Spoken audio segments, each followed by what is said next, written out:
Yani ji bo millet ji hev perçe bikin. Dibêjin işte ez ji bo filan tiştî hedef dikirim. Ama ji bo ku rastiya xwe veşêrim. Vê tişta dike. Yani mere karî bêj çawa yani şerê taybet şerê fitne şerê ji hev perçekirinê. Na em yani eger em bi eqlê wan bêjin işte hûn ji bo PYD PKK veya dikin.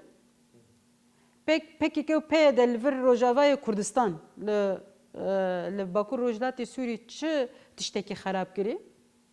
Tiştê herî baş vana pêşengtî kirin. Yek ji bo gelê herêmê sistemekî demokratîk kir pêşengtî kirin. Ya duyemîn ji bo hemberî Daeş bi hezara milîtanê PKK şehîd ketin ji bo parastina gelê herêmê. Ya siyemîn îro 5 milyon insan li vê herêmê bi awayekî aram jiyan dike. Eveya encamê ked û xebatê got PYD jî û PKK jî kirî. Ama em karin veya jî bêjin partiyên siyasî dinê jî li Rojavayê Kurdistanê keda wan çêbû. Gelê herêmê hemî bi Kurdê xwe, bi Erebê xwe, bi Suryanê xwe vê keda kirin. Ew aslında bi vî rengî keda van milleta jî inkar dikin.